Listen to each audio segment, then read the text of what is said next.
how you'll go. So the first thing I want him to do is be able to release his neck. Don't sting him, because then I'll have an Arab. Release his neck, and then the base of the neck will release, and the thoracic spine will release.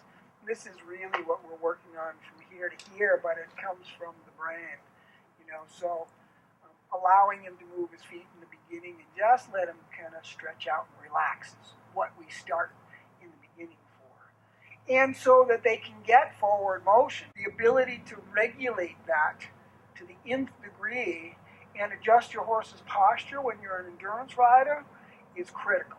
It's critical. It's what keeps your horses sound. I can't tell you how many, high-level endurance horses I've worked on that you can't regulate, you can't change.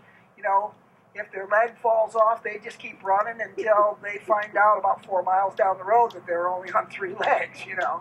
But racehorses do that too. So this is about connecting his brain to his fanny. So I've released his neck.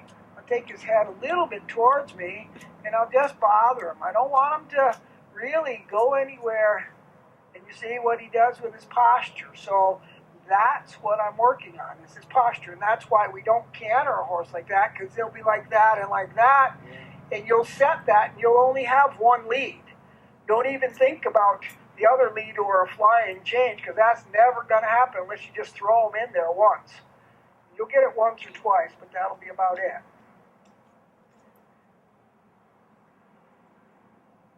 Okay, let's see if we can get this side. He said, no, you cannot get this side, because this is the right side. My left side I was really free with, but not my right side. So, and you see, this is, again, we develop, proprioception to the hind end, to the posture, to the twist here, by lengthening the spine, not by shortening the spine. So I'll ask him to release his neck, and I'll ask him to step not into me with your shoulder, try your hind end. See, he doesn't even really know his hind end's behind him. Well, it's back there, I think, because, something happens back there, but I'm not sure where it is. You're okay. You're okay. So we're going to go back and forth like that until we get his hind end connected. So brain through the neck, through the spine, to the pelvis, to the hind leg. Build that proprioception. And as he releases his spine and his neck, the neural messaging will get so much more clear and so much quicker. And, I should, in an Arab like this, I should do about that. He should be zipping around, like he's on a top. So it tells you how dull he is in the lower back, how numb he is in the lower back. So, there you go. All right. And now I can come to the front a little bit. Because he'll begin to develop an understanding that I'm just asking him to move off of that tap. And you see where he braces, that's what I want to alleviate. So I'll get a step, ask him to release his neck into the spine, there, and then I'll change sides. Sooner or later, somewhere in there, I'll start to, combine things when he has a little bit of an idea. But for right now, we're just going to convince him that he can release his neck, he can move his hind leg, and then he can release his neck and move the front leg, and then maybe, that's too much to ask, he's an Arab, I'm sorry. Maybe he can move his whole body at once, but I don't know.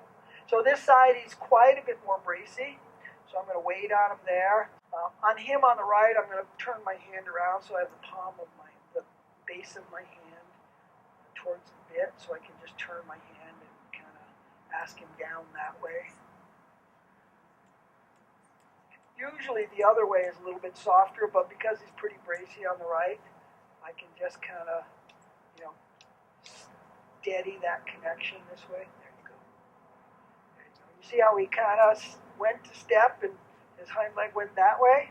So that tells you about the proprioception and the neurological messaging to the hind leg, because it's not anywhere you can do anything with it yet. That's why he missed the lead, because it ends up out there. And as we develop our horse, we're going to actually coil the pelvis and shorten the baseline. And so instead of him being this way with his pelvis. As he coils and becomes flexible, his pelvis will coil under and his hips will come forward, so we'll shorten his baseline. So he'll have a lot better access to his movement. But by that time, his joints will actually be flexible, hopefully, and he'll be able to use his stifle. He's got real teeny-weeny stifles, but he's an Arab, so they get along with that. He's got real nice pelvis, real nice glutes, real nice hocks. So the stifles, if we keep his back working and his pelvis in a good position, the stifles, no big deal, no big deal. It's when they get behind him, when they're open, that he's in trouble, because he hasn't got enough strength to hold on to. So, there you go. There you go. And this stifle's a little bit stronger than the other stifles, so that's something to take into your schooling schematic. You want to be real careful. This stifle, this hind leg will get strong pretty quick. If we override this side because it's strong, the other side will get weaker. So you'll make him more crooked, actually. Okay, buddy. Come on, good boy. So he's a real good horse. He'll kind of find a place. But the good thing about stifles is you'll develop the muscle around the stifle when you even your horse up. There you go. As he stretches down, he takes the pressure off of that. What I would say is right-handed rider rode him and pulled on him pretty heavily on the right side and really compressed that right hind leg so that he couldn't use it and couldn't develop that muscle. So one of the things in your schooling, and this will just be a bit of a spiral circle, when he gets his neck up in the air, I'll stop right there and ask him to release his neck. But school him in little bits and pieces, little teeny-weeny pieces on the circle. So we'll do a little bit to the right, and a little bit to the left, and a little bit to the right. So serpentine lines. So even if you're on a trail, use your trail as a serpentine. So you have a right arc and left arc, a right arc and left arc. And that way you won't stick him in his innate crookedness, because he won't develop in that crookedness. There you go. There you go. There you go. And I'll try to ask him, as he releases his neck and keeps his motion, when he goes to halt, if I'm on the left, I want the left hind leg to end up underneath him. If I'm on the right, I want the right hind leg to end up underneath him. So it's just a posture of engagement, which is what I want him to learn about. So the very first thing I'll ask him to do is bend towards me and release his neck. And then for today, it seems that the next thing that we want to do is move his hind leg a little bit. So he'll block that out because he's pretty good at doing that. There you go. And then can we move your shoulders a little bit? Release the neck, move his shoulders. Because the neck is what releases thoracic spine and eventually thoracic sling, chest. Go ahead, step in there.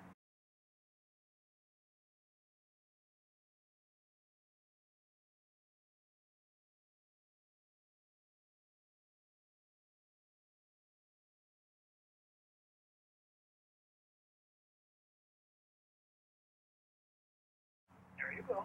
There you go. Go ahead, step over. There you go. Can you release your neck? So you're going to come back to release your neck. And this time I'll start in his shoulders and see if he can. That's the posture you're looking for. As soon as we sit on him, he's going to go, oh no. But your circles will help that. So then we'll align him between the aids. We can align him. Hold on. I know I got locked out there. Pay attention. Try again.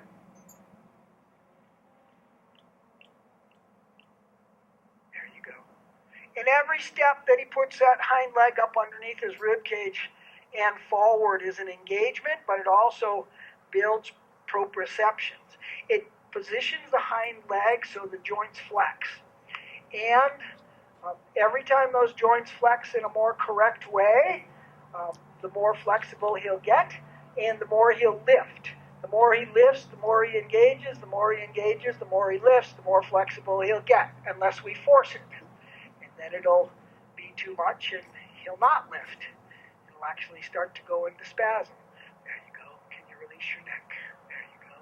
Can you move your shoulders away from me? There you go. Try. Good. Good. So we'll just go to his shoulder now and see if he's, there you go. And release the neck, and I'll ask him to move his shoulders again. You're doing fine, little guy. Yes, you are. Come here, release your neck. So posture, for me, is one of the most critical pieces in the beginning. Relaxation to posture, or release over the top, is one of the most critical pieces. And then I can place the horse in postures, in movement that will help them develop. So here, we'll move his shoulders. Now we've got him softened. There you go. So one of the things with Arabs, after we build confidence in them, their necks are really soft. So we have to really be careful about how we use our reins. Be aware of both reins. So the first is release towards us, and he's going to brace in his back for a long time.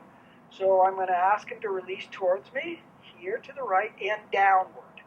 So again, I'm going to wait for him to make a decision. That's where I want him. And you see, as soon as he does that, he can move his feet. When he's braced thoracically, he's got the chest energy pushing down towards the ground, locks his feet into the ground. So then he owns his feet at the very least. You can spur on him, whip on him all day. If he decides not to go, he's not going. But as soon as you say, well, could you let your back go and relax here? Then he's going to move his feet easy. So now quiet his brain. So now that he's released over the top, and he's fidgety because he's not sure about that posture at all, he's usually eating grass when he's in that posture. So in connection with the human with a bridle, he doesn't know anything about that. That's one of the hardest things to really reteach a horse.